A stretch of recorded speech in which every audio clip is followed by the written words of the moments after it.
las objeciones más comunes que se levantan cuando compartimos el Evangelio con otros es esta: ¿cómo podemos saber cuál es la religión verdadera si hay tantas religiones en el mundo? No voy a pedirles que levanten la mano, pero me imagino que a algunos de ustedes alguna vez le han hecho esa misma pregunta: ¿cómo podemos saber cuál es la religión verdadera? Ahora, esta objeción es comprensible. Algunos estiman que ahora mismo, actualmente, hay más de 4,000 religiones activas en el mundo. 4,000. Y todas ellas afirman tener la verdad. Para muchos, este número resulta abrumador. Para otros, es la excusa perfecta para no creer en ninguna. Ahora, aunque hay muchas religiones en el mundo, en el fondo solo existen dos. En el fondo, al final de cuentas, solo existen dos. Así que las opciones no son tantas. Por un lado está el cristianismo bíblico, que afirma que la salvación depende enteramente, únicamente de lo que Dios hizo a nuestro favor en Cristo de pura gracia. Y por el otro están las religiones de las obras, todas las demás, que afirman que en última instancia la salvación depende de ti. Dos sistemas religiosos, solo dos. O la salvación depende enteramente de Dios, o en última instancia la salvación depende de nosotros. Así que la religión te dice: esta es la escalera para que subas al cielo. El Evangelio te dice: no, Dios descendió de su gloria para salvarte. No tienes que subir porque Él ya bajó. La religión te dice: haz esto, aquello, lo otro y vivirás. El Evangelio te dice: ya Cristo lo hizo todo para que vivas. La religión te da reglas. El Evangelio te da un Salvador. La religión te esclaviza con el tienes que hacer esto para ser salvo. El Evangelio te libera con el ya todo fue consumado en la cruz del Calvario y solo tienes que confiar en ese bendito Salvador. Bueno, como veremos hoy en Hechos 17, que lo vamos a ver completo, fue ese mismo Evangelio que proclama salvación únicamente por gracia, solo por Cristo y solo por medio de la fe, el mensaje que Pablo predicó en contextos muy diferentes. Por eso el título de nuestro sermón: diferentes culturas, un solo evangelio. Ya fuera que Pablo estuviera delante de judíos religiosos o de gentiles idólatras o de filósofos griegos, el mensaje siempre era el mismo, porque la necesidad del corazón humano es la misma en cualquier parte del mundo y porque hay un solo evangelio que puede salvar. Una sola necesidad, un solo evangelio, un solo Salvador. Veamos en primer lugar la predicación de ese evangelio en Tesalónica y en Berea. Hechos 17, versículo 1. Después de pasar por Anfípolis y Apolonia, llegaron a Tesalónica, donde había una sinagoga de los judíos. La ciudad de sinagoga fue fundada por Casandro, uno de los generales de Alejandro el Grande, alrededor del año 315 antes de Cristo. Esto es interesante porque en Daniel capítulo 7 se había profetizado que cuando Alejandro el Grande muriera, su reino se iba a dividir en 4 cuernos o en 4 reyes, y fue exactamente así. El reino de Alejandro se dividió porque él no tenía herederos, murió muy joven, así que su reino se dividió entre Casandro, Lisímaco, Seleuco y Ptolomeo, 4 grandes generales de Alejandro. Y uno de ellos, Casandro, estaba casado con la hermana de Alejandro el Grande.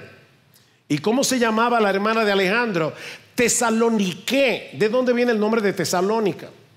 Yo creo que pocos esposos, ¿verdad?, podemos darle un regalo así a nuestras esposas. Casandro puso la vara alta. Yo no sé si tienen un buen matrimonio, pero fue un buen regalo. Tesalónica se encontraba en un lugar muy estratégico, privilegiado, porque era el mejor puerto natural de la región, o sea, de toda Macedonia. Estaba ubicada sobre la vía Ignacia, era una de las carreteras más importantes construidas por los romanos, cubría unos 1120 kilómetros de distancia, y la ciudad era de fácil acceso, tanto por el mar como por tierra. Durante la dominación romana, Tesalónica vino a ser la capital de toda Macedonia, con una población de 200,000 habitantes. Era la Nueva York de Macedonia en aquellos días. Una típica ciudad portuaria con una intensa actividad comercial, lo que atrajo a muchos judíos, una mezcla de religiones y una rampante inmoralidad.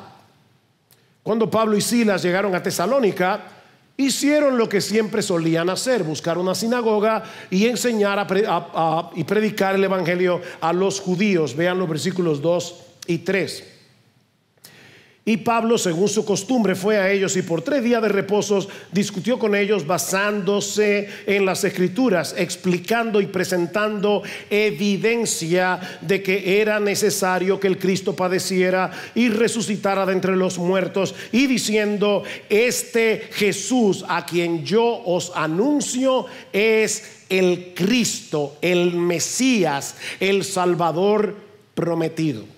O sea, durante 3 sábados consecutivos, Pablo abrió las escrituras del Antiguo Testamento, demostrando que todas las profecías mesiánicas apuntaban hacia un solo personaje, y ese personaje es Jesús. Citando texto tras texto, les mostró que el Mesías prometido debía sufrir, que el Mesías debía morir, que iba a resucitar de entre los muertos. Mis hermanos, esta era la esencia de la predicación apostólica, porque Cristo es el corazón del mensaje de la Biblia. Él es el eje de toda la historia de la redención.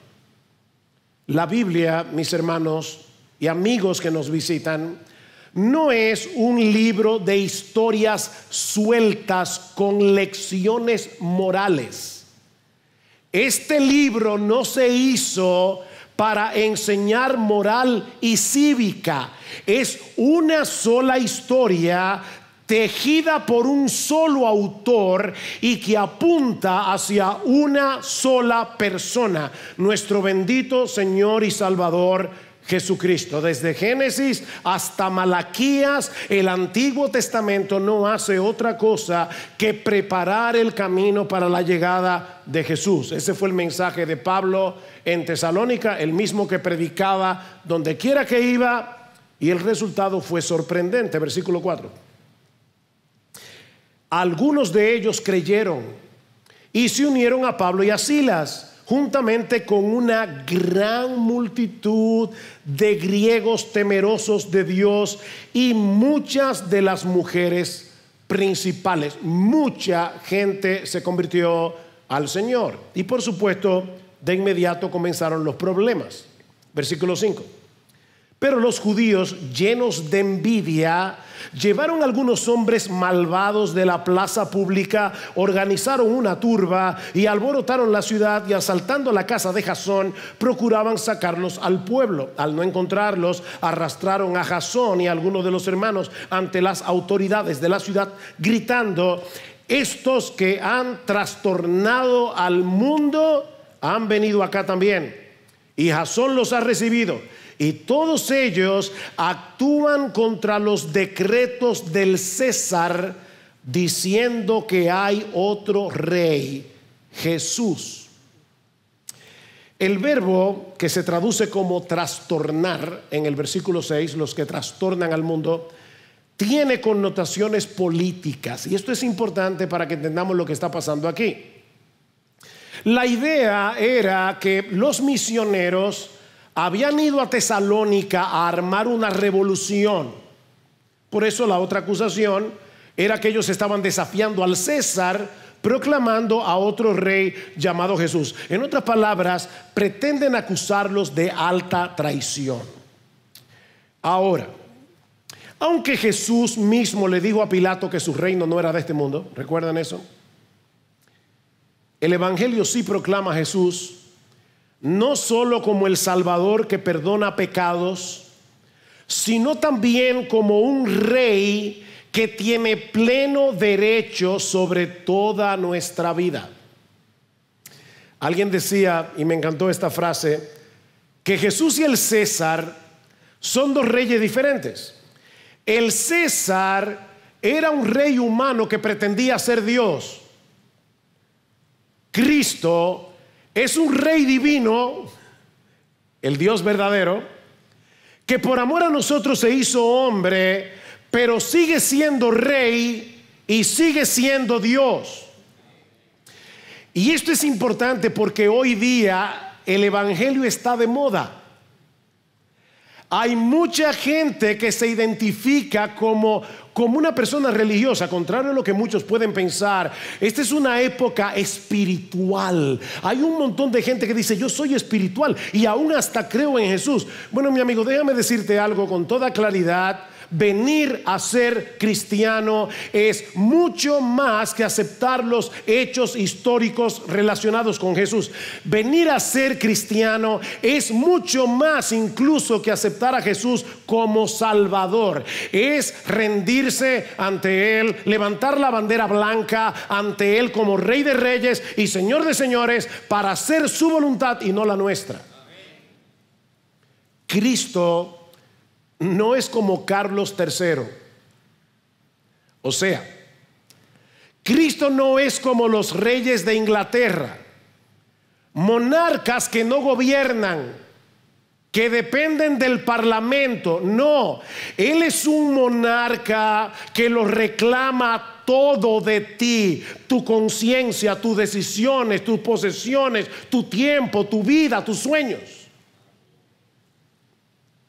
Porque Él es el Señor. ¿Saben por qué el mensaje del Evangelio resulta tan odioso al incrédulo? Por dos razones. Primero, porque nos humilla. El Evangelio nos humilla. El Evangelio te dice: oye, no intentes ganarte la salvación por ti mismo, no vas a poder, ni siendo un hombre decente, ni un buen padre, ni una buena madre, ni dándole de comer a los pobres, ni haciendo buenas obras. El Evangelio nos humilla porque nos dice que todas nuestras obras de justicia, Isaías 64:6, son como un trapo de inmundicia delante de Dios. Pero no solamente nos humilla, en segundo lugar, el Evangelio es odioso para los no creyentes, porque Cristo es una amenaza para todos aquellos que quieren seguir sentados en el trono de su existencia. Es por eso que el Evangelio produce reacciones tan diversas en aquellos que lo escuchan. Algunos se rinden ante Jesús como Rey y Salvador, otros se enfurecen contra Él, como sucedió en Tesalónica, versículo 10. Enseguida los hermanos enviaron de noche a Pablo y a Silas a Berea, los cuales al llegar fueron a la sinagoga de los judíos. O sea, la turba fue tan complicada y fue tan peligrosa que Pablo tuvo que salir huyendo. ¿Y a dónde fue? A Tesalónica. A Berea, perdón, de Tesalónica a Berea. Berea quedaba como a 80 kilómetros de Tesalónica. 80 kilómetros. O sea, es como salir caminando de aquí hasta Tomayor. A Tomayor está a 80 kilómetros en carretera de la capital. Pero la reacción de los judíos en Tesalónica fue diferente. Vean el versículo 11. Estos eran más nobles que los de Tesalónica, pues recibieron la palabra con toda solicitud, escudriñando diariamente las escrituras para ver si estas cosas eran así. Por eso muchos de ellos creyeron, así como también un buen número de griegos, hombres y mujeres de distinción. Ustedes se están dando cuenta cómo Lucas enfatiza una y otra vez que el evangelio está penetrando todas las clases sociales del imperio romano, a los pobres, a los ricos.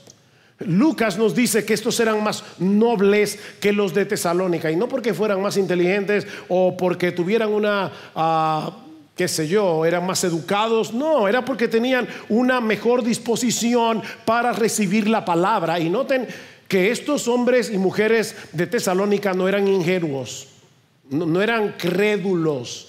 Dice Lucas, que a pesar de que ellos tenían un corazón abierto y desprejuiciado, ellos escudriñaban cada día las escrituras para ver si lo que Pablo decía era verdad. Mi amigo, si tú estás aquí en esta mañana, yo te pido, por favor, tú no tienes que creerme ciegamente. Yo te estoy pidiendo más bien que vayas a este libro y veas si lo que nosotros estamos diciendo acerca del evangelio es verdad o no lo es. No es que me creas a mí, es que le creas a Dios. Miren, mis hermanos, ¿saben cuál es la razón por la que nosotros predicamos la palabra como la predicamos? Que vamos versículo por versículo, versículo por versículo. Porque la Biblia puede ser torcida sacando textos fuera de contextos para enseñar lo que sea. Nosotros tenemos que probar que lo que estamos predicando desde este púlpito real y efectivamente es lo que la Biblia enseña.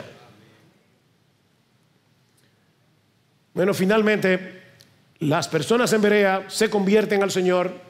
¿Y qué sucedió? Bueno, que los enemigos del evangelio no se quedaron quietos. Desde Tesalónica vinieron hasta Berea para alborotar a la gente allí. Versículo 13. Pero cuando los judíos de Tesalónica supieron que la palabra de Dios había sido proclamada por Pablo también en Berea, fueron también allí para agitar y alborotar a las multitudes. Entonces los hermanos inmediatamente enviaron a Pablo para que fuera hasta el mar, pero Silas y Timoteo se quedaron allí. Los que conducían a Pablo lo llevaron hasta Atenas, y después de recibir órdenes de que Silas y Timoteo se unieran a él lo más pronto posible, partieron. Mis hermanos, estos judíos caminaron de la capital a Atomayor para frenar el avance del evangelio. Y uno se pregunta, ¿pero cuál es el odio? ¿Por qué el evangelio molesta tanto? Por una sencilla razón. Cuando una persona ama el pecado, la verdad se vuelve insoportable. Cuando una persona ama el pecado, ama la mentira, ama su orgullo, ama su ego, la verdad del evangelio se vuelve insoportable. No soportan que el evangelio atente contra su orgullo. No soportan que el evangelio atente contra su autosuficiencia. Ese es el problema. Así que Silas y Timoteo se quedan en Berea para fortalecer estos nuevos creyentes, mientras que Pablo es llevado a la ciudad de Atenas, que es la capital intelectual del mundo antiguo. Lo que nos lleva a la segunda escena de este relato. Mi bosquejo hoy es muy simple: la predicación en Tesalónica y Berea, la predicación del evangelio en Atenas. Versículo 16. Mientras Pablo los esperaba en Atenas, su espíritu se enardecía dentro de él al contemplar la ciudad llena de ídolos.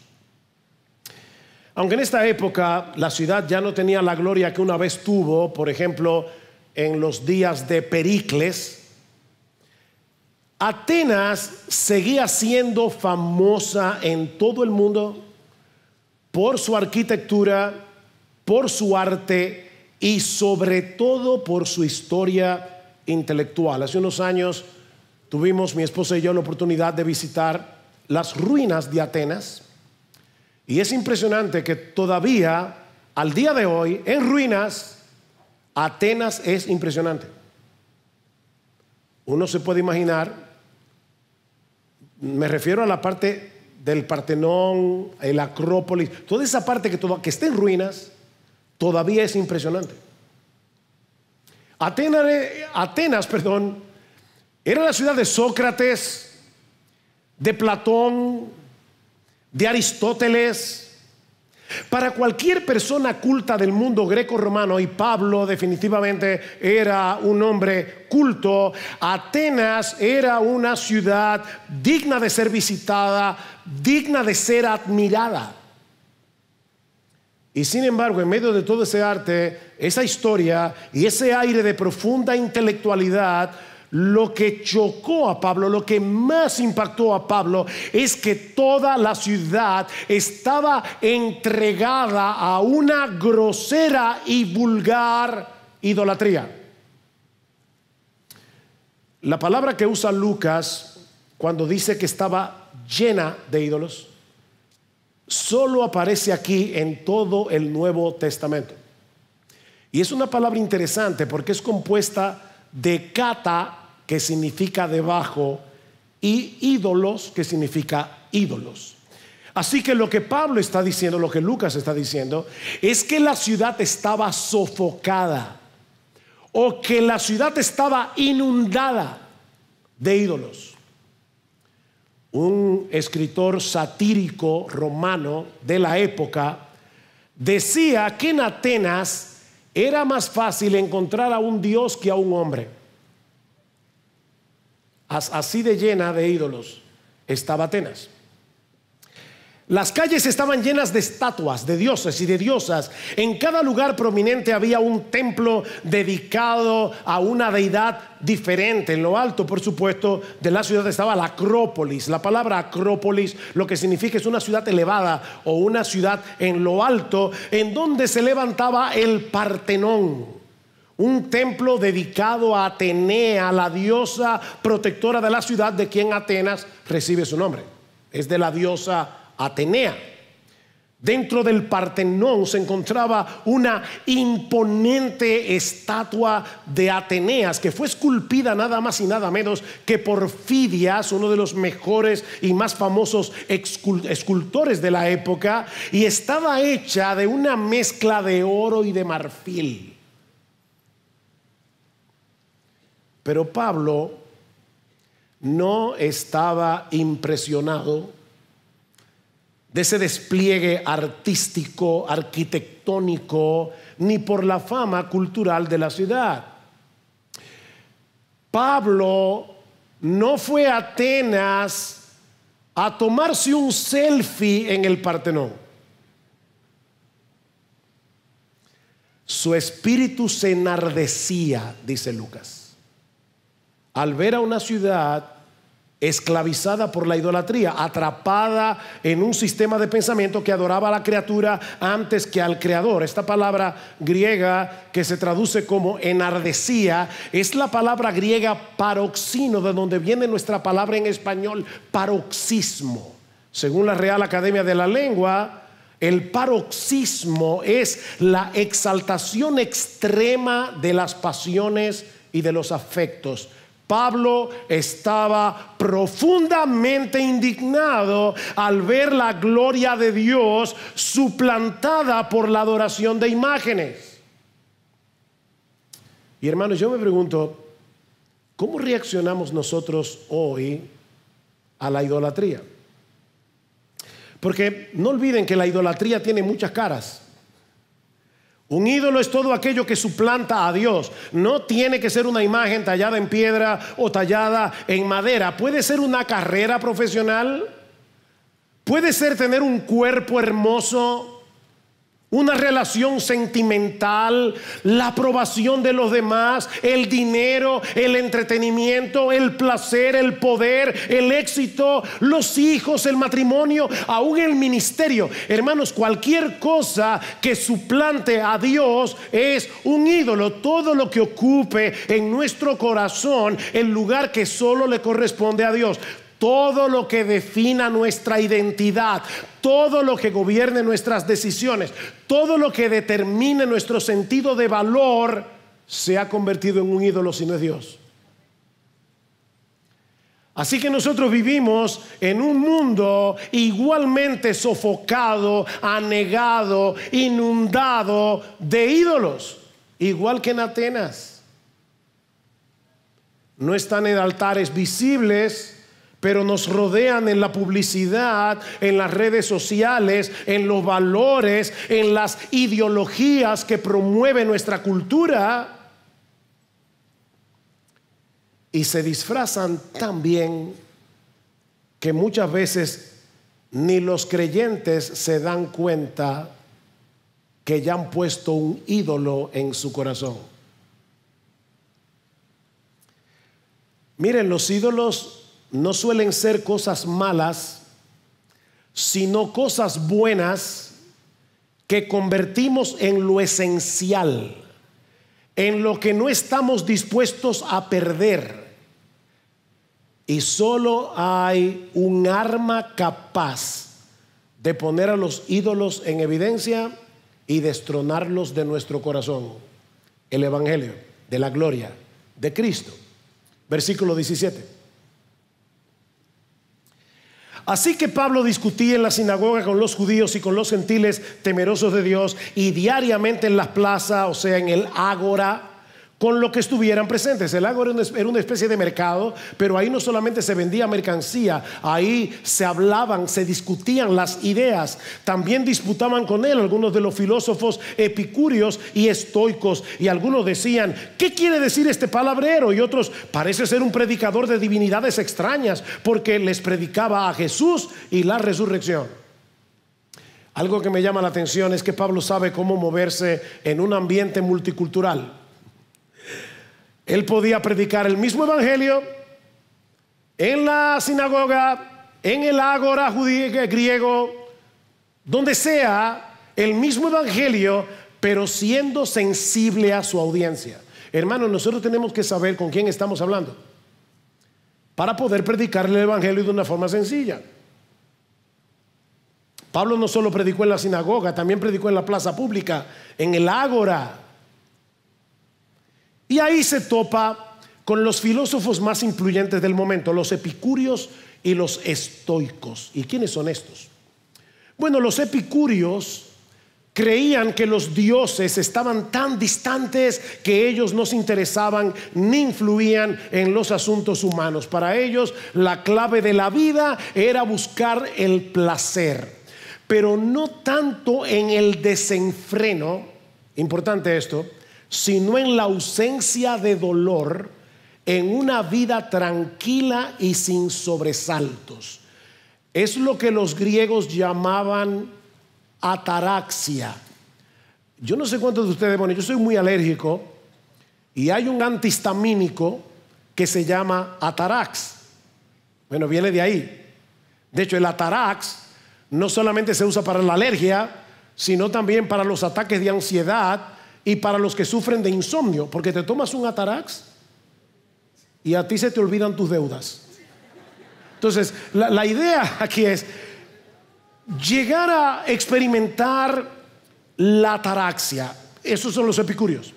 Pero por el otro lado estaban los estoicos, de estoa, que significa puerta, porque ellos se sentaban en las puertas del ágora a discutir. Ellos creían que Dios estaba en todas las cosas, eran panteístas, y que el mundo dependía del destino, no de ningún Dios. Ellos enfatizaban el autocontrol y la aceptación de lo inevitable con paz mental y tranquilidad de espíritu.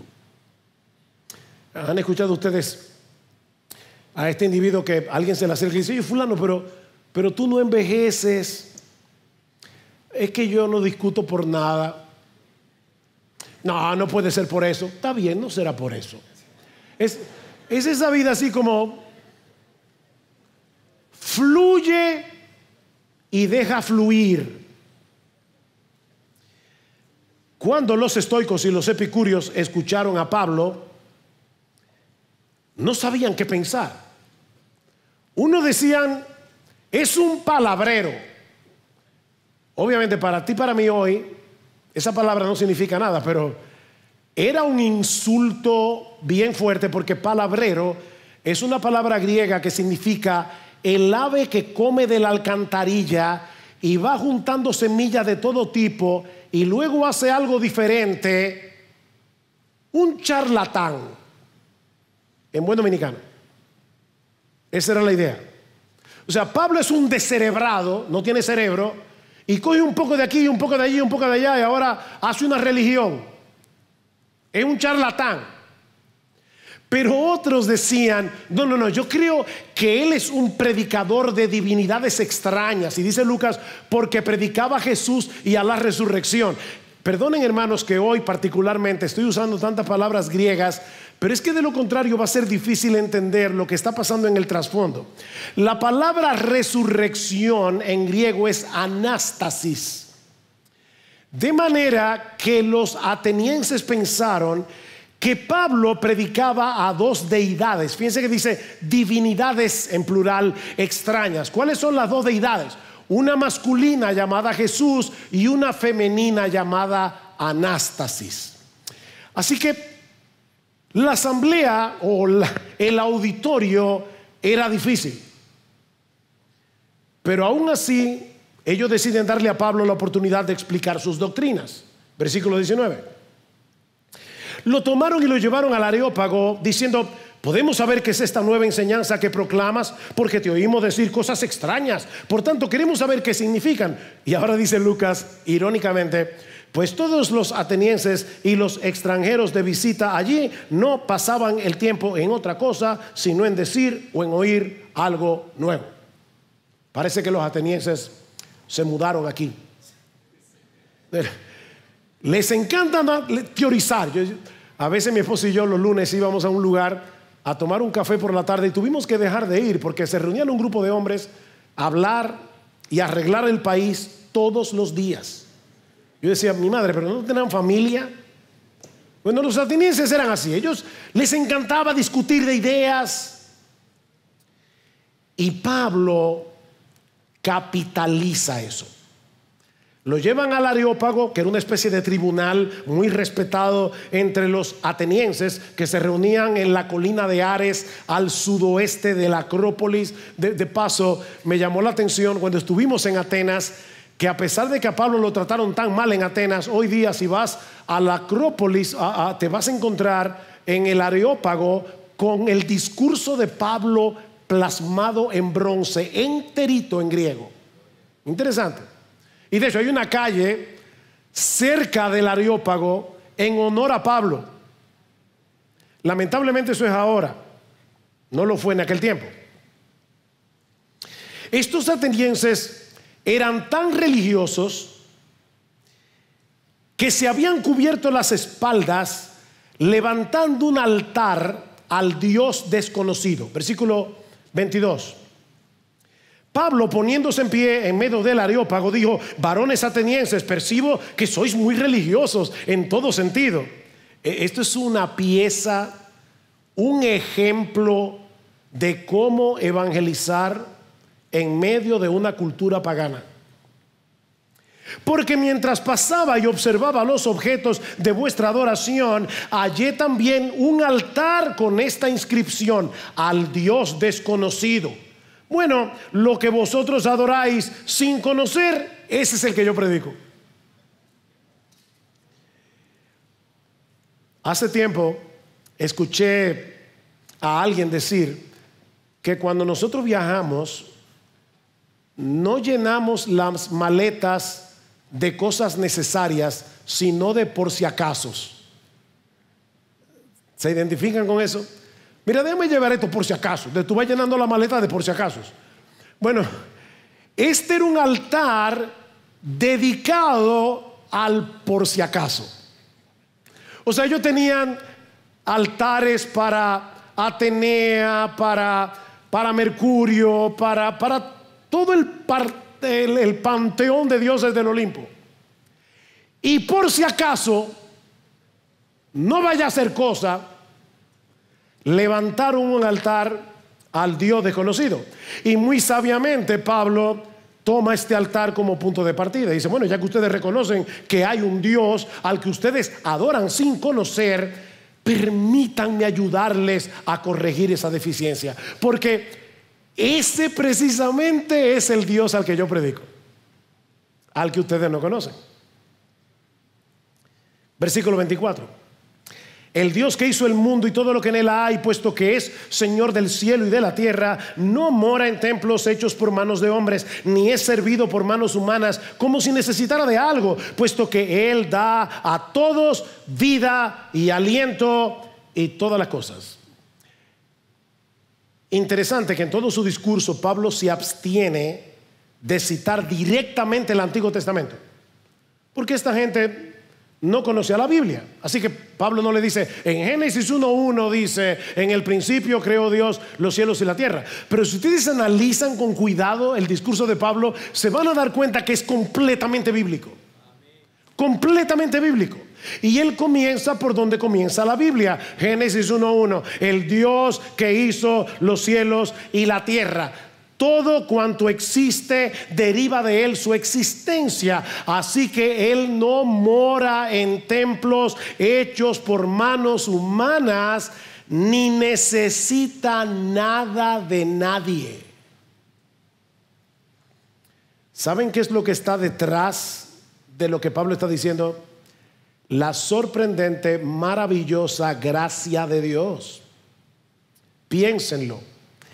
Si Dios no necesita nada de nosotros, entonces no hay ritual, no hay esfuerzo humano, no hay mérito alguno, no hay nada que podamos ofrecerle a Dios para ganarnos su favor.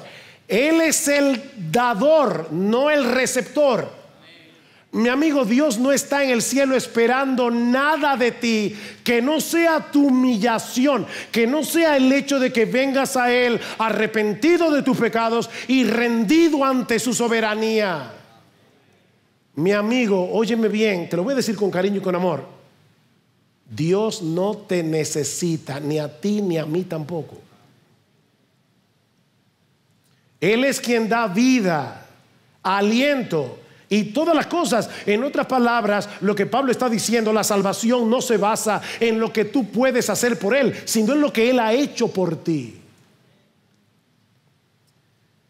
Miren, mis hermanos, eso trastorna por completo todas nuestras nociones religiosas, porque el hombre natural quiere ganarse su salvación, quiere aportar algo, quiere que su esfuerzo cuente.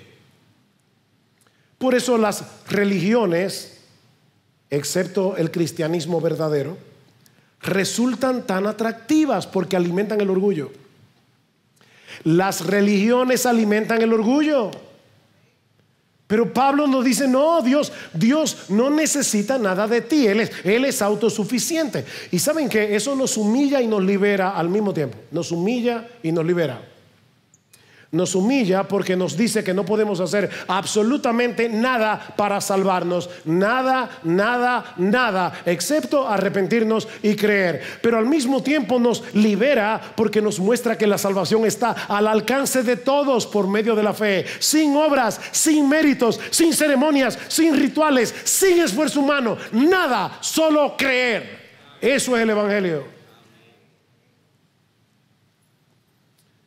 Y ese Dios tan grande y tan trascendente también es cercano y personal. Ahí Pablo le da un golpe mortal a los epicúreos y a los estoicos. ¿Qué decían los epicúreos?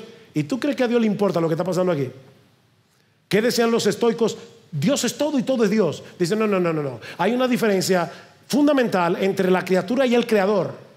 Y ese creador que es tan trascendente, tan majestuoso, tan inmenso, es cercano y personal. Versículo 26. Y de uno hizo todas las naciones del mundo para que habitaran sobre toda la faz de la tierra. Deténganse ahí un momentito. Los atenienses se consideraban a sí mismos una raza superior. Es por eso que a todo el que no era griego, ellos le llamaban bárbaros. Y bárbaros es una palabra onomatopéyica, o sea, La idea es como esta gente inculta que lo que habla es bla, bla, bla, bla, bla, bla, bla. Entonces, bárbaro.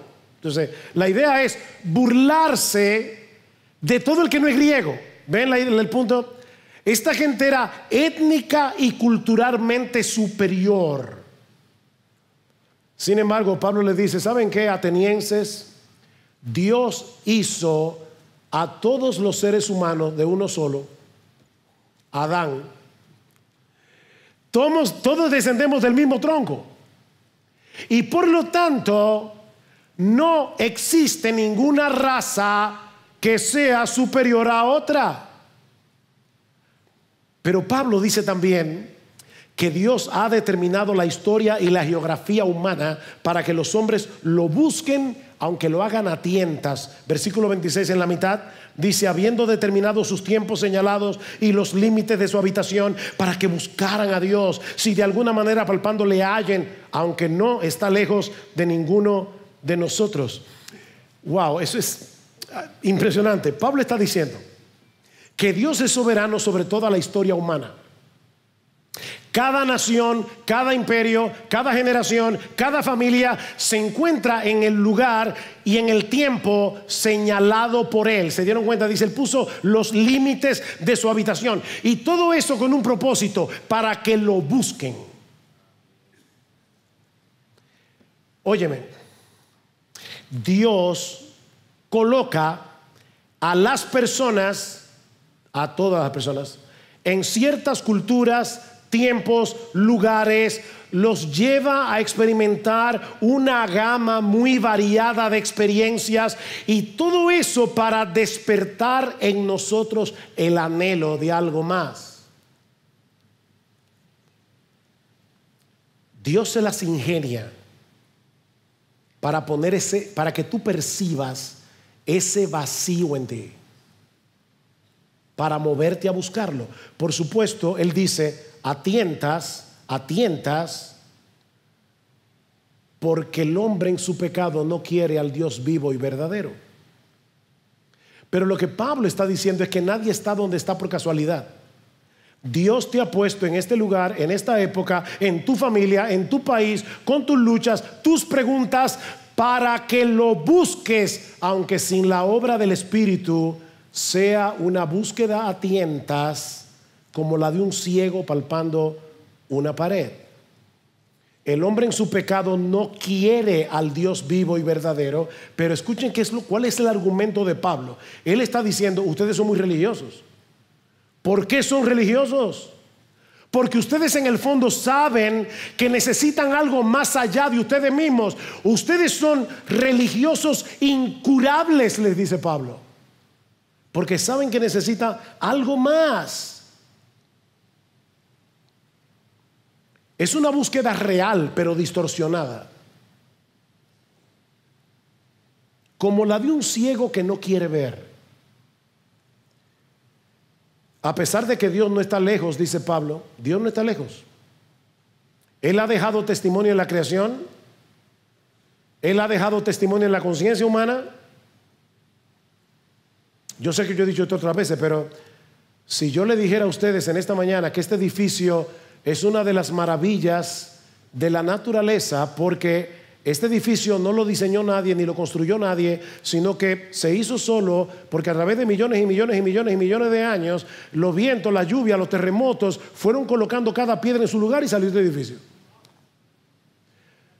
Ustedes van a pensar o que yo soy un loco o un estúpido. ¿Saben qué? Este universo completo es 1000 veces más complejo que este edificio. Y nosotros dentro de él somos todavía una complejidad más compleja. Y lo que Pablo está diciendo es, ustedes son muy inteligentes, ustedes son la generación de Sócrates, de Platón, de Aristóteles. Ustedes saben que es imposible que esto sea todo. Bueno, fue Dios el que puso esa inquietud para que ustedes lo busquen. Ustedes no tienen excusa. Es lo que Pablo está diciendo.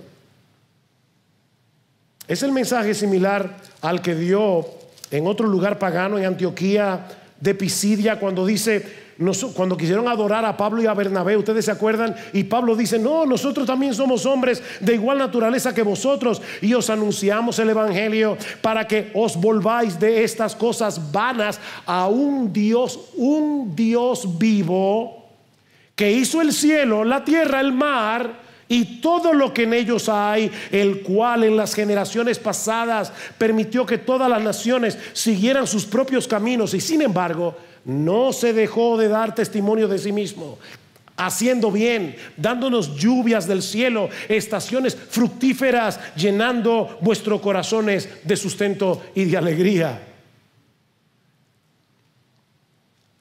Ahora Pablo en Atenas otra vez no cita la Biblia.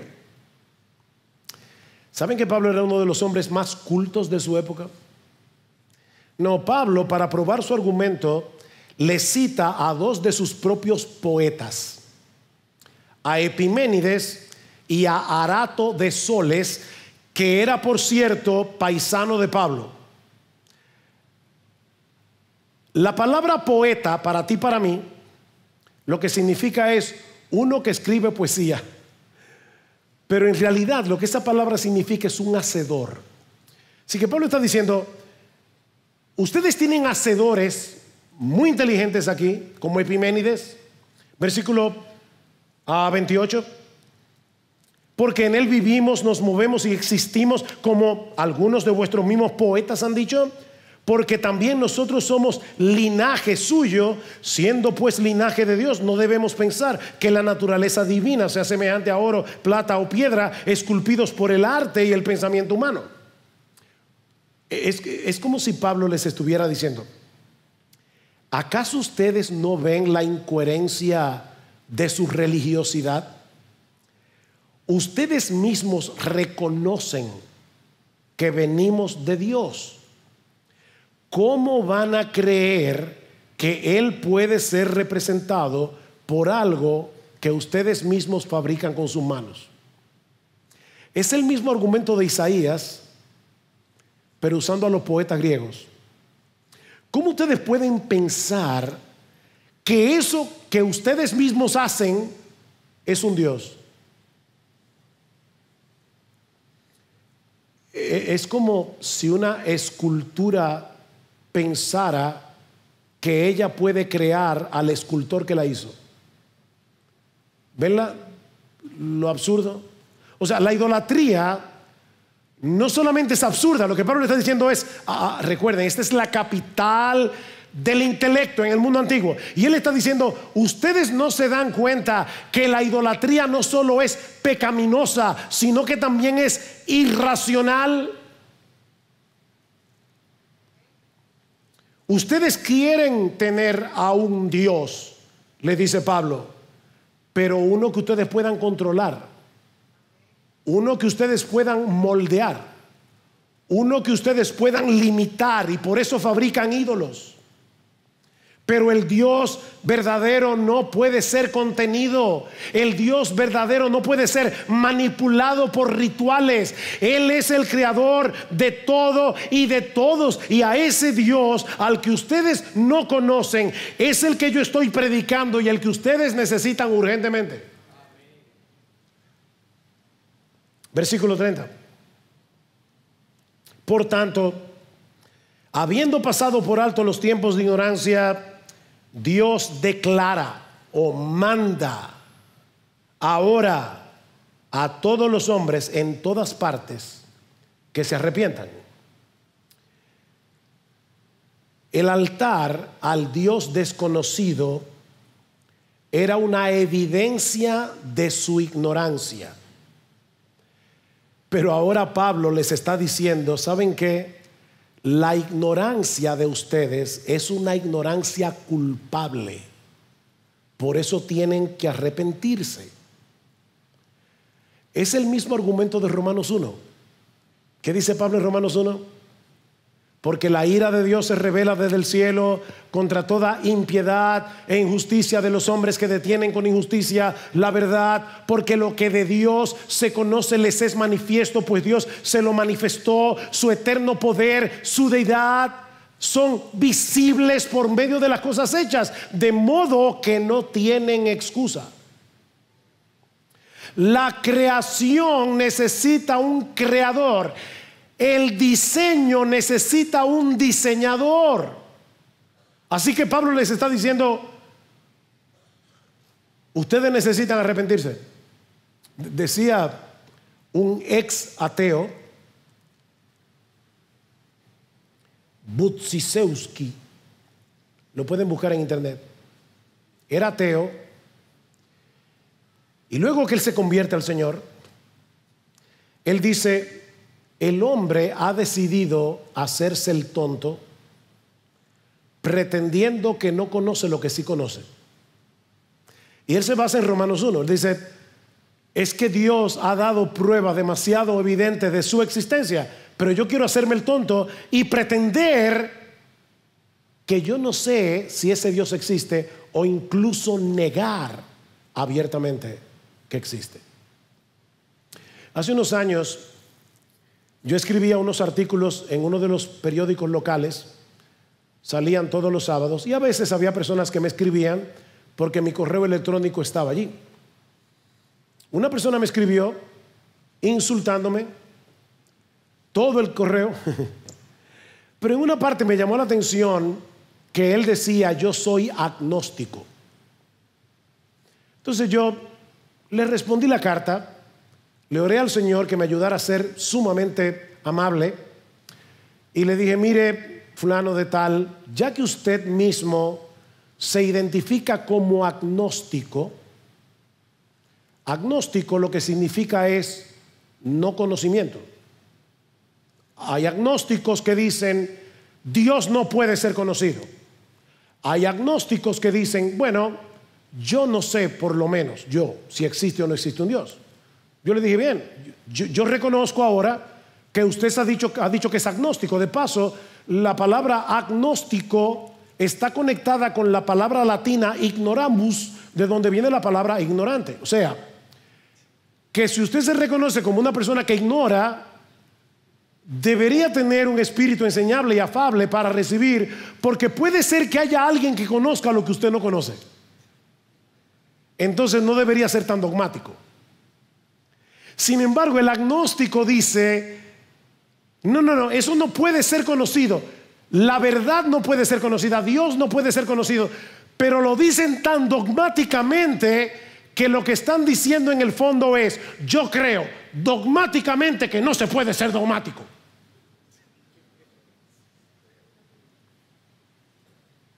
Y Pablo le dice a los atenienses: miren, Dios ha tenido tanta paciencia que no ha destruido el mundo como merece, a pesar de su incredulidad. Pero ahora que el evangelio ha llegado a ustedes, esa ignorancia es aún más inexcusable. Así que Dios manda a todos los hombres en todo lugar, aún a ustedes intelectuales atenienses, que se arrepientan. No es una opción, no es una sugerencia, no es un consejo, es un mandato y es urgente. ¿Y saben por qué? Versículo 31. Porque Él ha establecido un día en el cual juzgará al mundo en justicia por medio de un hombre a quien ha designado, habiendo presentado pruebas a todos los hombres al resucitarle de entre los muertos. La resurrección de Cristo es la apologética de Dios.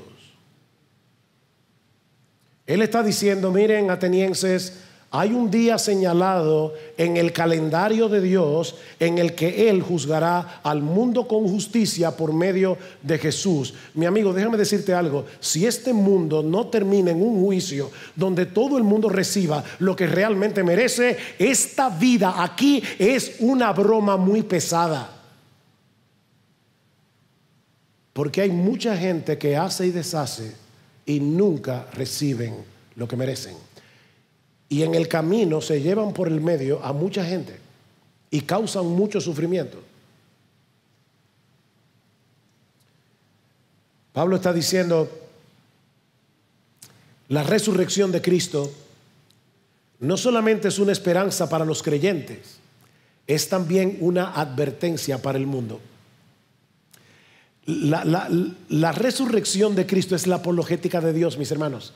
La tumba de Cristo está vacía. Mi amigo, déjame explicarte por qué Pablo le da tanta importancia a la resurrección. Si en el siglo primero los romanos o los judíos hubieran podido presentar el cadáver de Jesús, el cristianismo hubiera sido abortado desde el mismo momento en que comenzó a ser predicado. Pero ¿saben la razón de por qué el cristianismo venció al imperio grecorromano? Porque Cristo está vivo, porque Él resucitó, porque su tumba está vacía. La tumba vacía de Cristo es la apologética de Dios. Es la señal pública de que Jesús es el juez designado para juzgar al mundo. Ahora, ¿saben qué es lo sorprendentemente maravilloso de esta historia? Es que ese mismo Jesús es el único que puede salvarnos del veredicto de condenación que será pronunciado ese día en ese tribunal. El juez se hizo hombre. Eso es lo que vamos a recordar ahora en la cena del Señor. El juez se hizo hombre para cumplir la sentencia impresionante. El que será nuestro juez vino primero a salvar. Amén. Muriendo por pecadores en una cruz. Eso es lo que vamos a recordar ahora en la cena del Señor. ¿Cómo reaccionaron los atenienses? Versículo 32. Y cuando oyeron de la resurrección de los muertos, los griegos que se burlaban de la resurrección, porque ellos creían que el cuerpo era la prisión del alma. O sea, ¿para qué yo voy a querer que mi cuerpo resucite? Dices, cuando oyeron de la resurrección de los muertos, algunos se burlaban, pero otros dijeron, te escucharemos otra vez acerca de esto. Entonces Pablo salió de entre ellos, pero algunos se unieron a él y creyeron, entre los cuales estaban Dionisio, el Areopagita, una mujer llamada Dámaris y otros con ellos. Son las mismas reacciones de hoy, ¿no es así? Cuando predicamos el evangelio, algunos se burlan, otros escuchan con algo de curiosidad, pero siempre posponen la decisión. Pero por la gracia de Dios están aquellos que creen. Dice Lucas, entre los que creyeron, porque fueron varios, estaba nada más y nada menos que Dionisio el Areopagita, es decir, parte del consejo de los líderes más influyentes de Atenas. Y Dámaris, una mujer de la que no sabemos absolutamente nada. Y ahora, mi amigo, yo te pregunto, ¿dónde estás tú en esta historia? ¿Eres de los que se burlan? O tal vez de los que viven postergando venir a Cristo en arrepentimiento y fe, pensando que mañana tendrás la oportunidad. O eres de los que han levantado en su corazón un altar al Dios desconocido. Estás en una búsqueda, sabes que en tu vida falta algo, pero tú no sabes qué. La buena noticia es que Dios no está lejos de ninguno de nosotros. Es el hombre en su pecado el que prefiere mantener a Dios a distancia, lo más lejos posible, o sustituirlo por otras cosas. Pero el Dios vivo y verdadero es insustituible. Como dice esa famosa frase de Agustín de Hipona en sus confesiones, nos hiciste, Señor, para ti. Y nuestras almas no hallará descanso hasta que encuentre descanso en ti. No lo hallará. Mi amigo, ese Dios se ha revelado plenamente en Cristo y Él no está lejos. Él se ha acercado, Él descendió. No tienes que seguir buscando a tientas, solo tienes que volverte a Él, viniendo a Cristo en arrepentimiento y fe. Recuerda, mi amigo, Dios no necesita nada de ti. Nada, pero tú lo necesitas todo de Él. No solo para tu vida aquí y ahora, sino para toda la eternidad. No te vayas de este lugar, por favor, no te vayas de este lugar sin hablar con cualquiera de nosotros. Si tienes preguntas o quieres alguna explicación. Y mientras los creyentes participamos ahora de la cena, medita tú también en esta ordenanza del Señor, en el que por medio del pan y del fruto de la vid vamos a recordar el cuerpo partido de Jesús en la cruz por nuestros pecados y su bendita sangre que nos limpia por completo de todos nuestros pecados, pasados, presentes y futuros.